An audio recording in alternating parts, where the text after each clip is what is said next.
Entendes o que estás lendo? O podcast que te leva através das páginas da Bíblia, livro por livro, capítulo por capítulo. Uma exposição bíblica emocionante. Aperte os cintos e embarque comigo nesta viagem.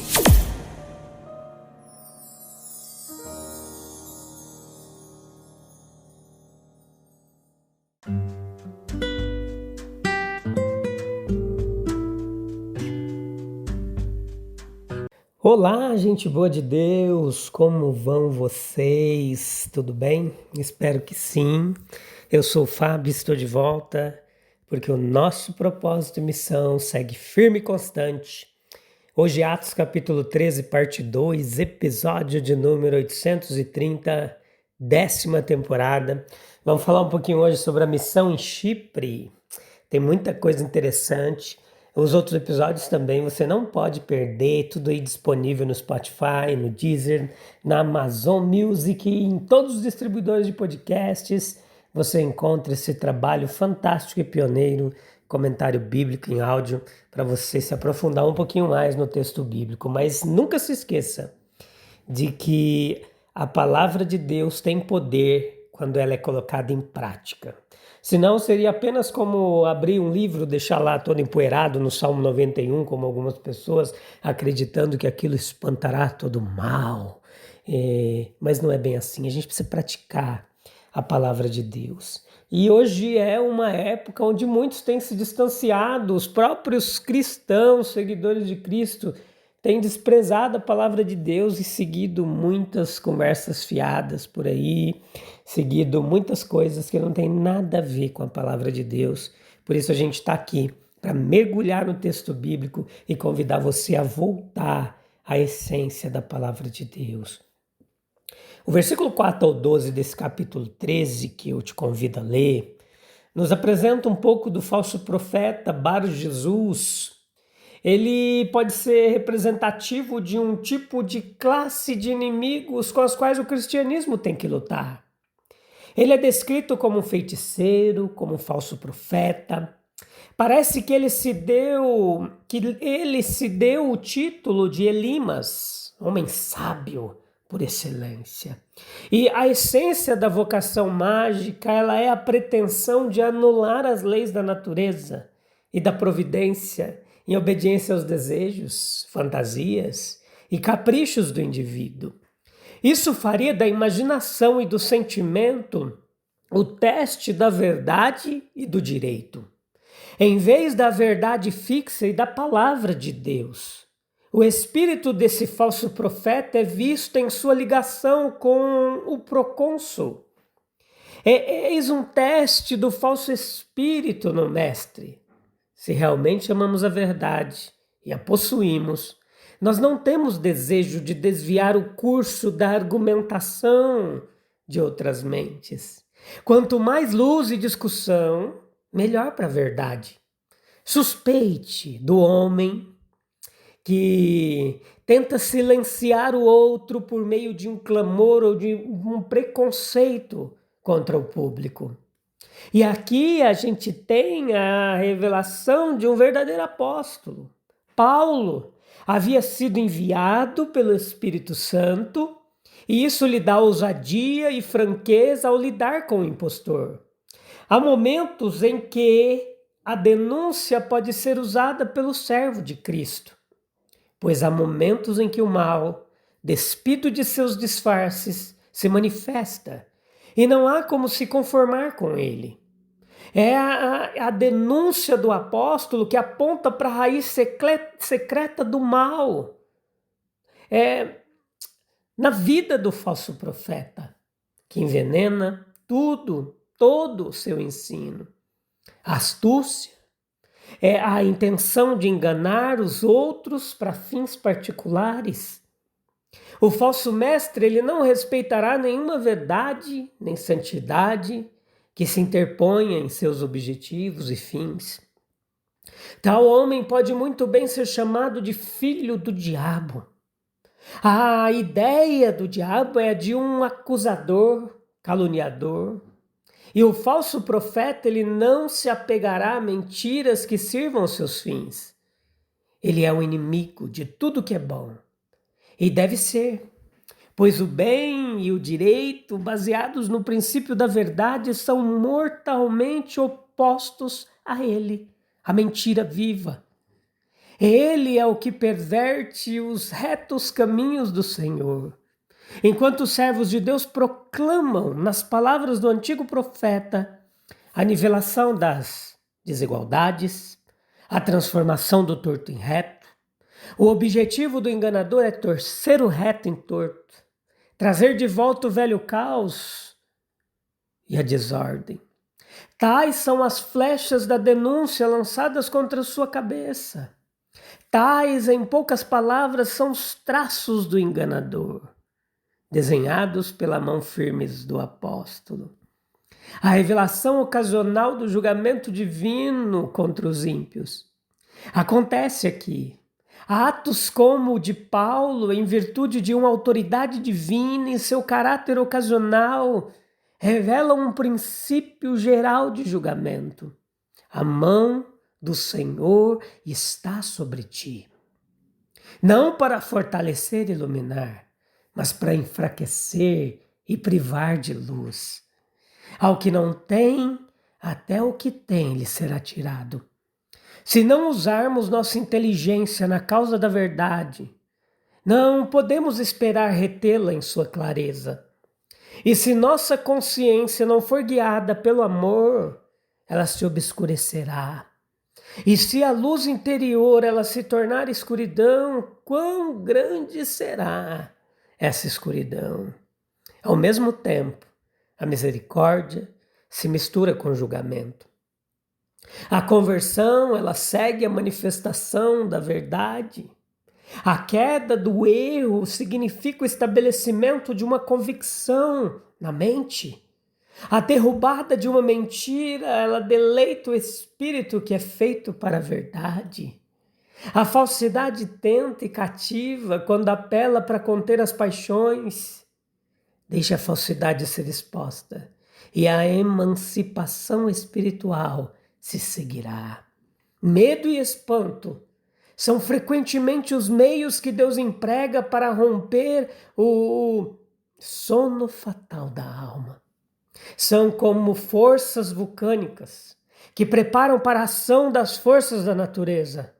Toda conversão, ela implica no sujeito dela o conhecimento da superioridade da verdade sobre a falsidade. A presença da alma em uma vitória. A verdade, ao nos conquistar, ela nos liberta. Aqui a gente vê o evangelho sendo pregado em Chipre nesse texto. O intervalo da narrativa, a segunda parte referente aos trabalhos missionários de Paulo, nos lembra que o propósito principal do livro de Atos é descrever o crescimento da igreja, não diretamente sua constituição, doutrinas ou disciplina. Observe, o caráter da primeira viagem missionária abrangeu Chipre, Panfilha, Pisídia, Licaônia, e assim de volta, passando por Atália até Antioquia. A igreja em Antioquia, ela manteve-se em evidência. E o relato da obra trouxe de volta. Isso mostrou que o duplo aspecto da obra foi lembrado. Sua influência no mundo e sua influência na própria igreja. Todos os esforços agressivos devem, portanto, ser mantidos próximos ao centro vital da comunhão. Paulo e seus companheiros não visavam pregar a si mesmos, mas a Cristo. Portanto, a difusão é força e não fraqueza. A fiel observância da regra do Senhor é vista primeiro judeu, e assim a missão do antigo povo de Deus ainda era reconhecida. A unidade da verdade, a continuidade da graça, a salvação vem dos judeus. A condição espiritual de Chipre é um tipo representativo do mundo que vivemos. Sinagogas corruptas, lado a lado com a ignorância e a superstição, Bar Jesus ou Elimas entre os gentios e Cristo, falsa profecia, escondendo a verdade. E é assim nos dias de hoje. A infidelidade que eclodiu no mundo e no próprio interior da igreja. O produto natural de uma monstruosa farsa do cristianismo. No entanto, a esperança nos homens de entendimento, a quem o evangelho pôde apelar. Houve uma manifestação milagrosa trazida para quebrar o feitiço da falsidade. O primeiro milagre de Paulo, ele o realiza sob a influência especial do Espírito Santo de Deus.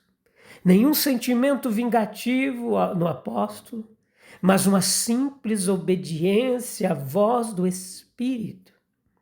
O milagre foi de misericórdia, tanto em relação a Sérgio Paulo quanto à população em geral. Nada abriria mais o caminho para o Evangelho. Pessoas acostumadas à magia poderiam ser facilmente impressionadas por tal sinal, especialmente quando caía sobre o feiticeiro. Aqueles em alta posição frequentemente ouvem espiritualistas, pensando em ajudar sua própria fraqueza com tais meios. No entanto, as maravilhas do Evangelho são muito maiores do que todos os enganos dos falsos profetas. Podemos empregar com segurança o sentimento de espanto, se apenas o santificarmos pela pregação da palavra. Essa passagem nos apresenta um oficial romano. Fala dele em termos geralmente bons como um homem prudente, Atos 13:7. Mas nos permite conhecer um pouco de seus sentimentos secretos e de sua inquietação, acrescentando que ele desejava ouvir a palavra de Deus. A maneira como as religiões preparavam o caminho para o Evangelho é frequentemente apontada. Mas ainda não compreendemos adequadamente o fato de que uma obra divina de preparação foi realizada em muitas almas. Exemplos como este de Sérgio Paulo são adequadamente tratados como exemplos proeminentes de um fato geral. É ao anseio do coração pelo Deus verdadeiro e pela vida eterna que Paulo faz seus apelos. E em trabalhos missionários posteriores, exemplos notáveis de busca da alma por Deus foram encontrados. Antes que os missionários trouxessem a luz do Evangelho, deveríamos de fato esperar encontrar homens em todos os lugares buscando a Deus, visto que ele fez de um só sangue todas as nações para habitarem sobre a terra, e nunca ele ficou sem testemunha. D.A.T. Pumphrey, que viveu em 1821 a 1891, foi um teólogo ideão anglicano. Ele era um comentador bíblico. Na série Ellicott's Commentary for English Readers, em Atos 13, ele destaca que Chipre, que é citado nesse texto como um terreno preparado para o Evangelho, ele vê no confronto com Bar Jesus a revelação clara da luz de Deus vencendo as trevas. D.A. Pumphrey apresenta uma inscrição interessante, cuja data, no entanto, nos é incerta, podendo ser do 2º ou 3º século depois de Cristo. Ela foi encontrada em Galgói, em Chipre. Se você pesquisar na arqueologia bíblica, você encontra. E essa inscrição, ela demonstra um anseio por algo superior vindo do próprio politeísmo grego. A inscrição dizia o seguinte: Tu, ó Deus único, o maior, o mais glorioso nome, ajuda-nos a todos, nós te suplicamos. Isso é um símbolo de uma disposição natural do homem para buscar a Deus. Lembre-se das palavras de Agostinho, considerado santo por alguns. O homem foi feito para Deus. Ele não pode encontrar descanso até que encontre descanso nele. Buscar a Deus é necessário à criatura dependente, que precisa se apoiar, e encontrar alguém em quem possa se apoiar perfeitamente. A crença em um poder pessoal, o árbitro do destino do homem, acima e além de nós mesmos, a necessidade primária do homem, humana. A humanidade jamais pode prescindir dessa crença, por mais supérflua que pareça o indivíduo em certos casos e por um tempo. A humanidade está unida em fraternidade, pelo seu grande clamor unido por seu Pai. As coisas que podem satisfazer temporariamente a busca, estas assumem uma das três formas. Primeiro, a absorção de um homem em interesses puramente materiais e egoístas, que podem sobrepor e esmagar as grandes necessidades da alma. E assim como agora o mundo e seus negócios, prazeres, muitas vezes silenciam o clamor da alma. Segundo, os ensinamentos de uma filosofia que tenta colocar pensamentos e ideias no lugar de um ser vivo. E terceiro, as chamadas religiões falsas que oferecem visões indignas de Deus, mas por meio de cerimônias, buscam satisfazer um instinto religioso. Tais religiões, elas oferecem o que o homem parece precisar: uma doutrina sobre Deus, um culto ou adoração a Ele. Pode-se demonstrar que de forma sutil, os homens são atraídos para longe de suas buscas, mesmo nestes dias cristãos, por uma ou outra dessas influências malignas. Meus queridos, a inquietação, cedo ou tarde, ela retorna. O homem só pode encontrar descanso permanente naquilo que é verdadeiro.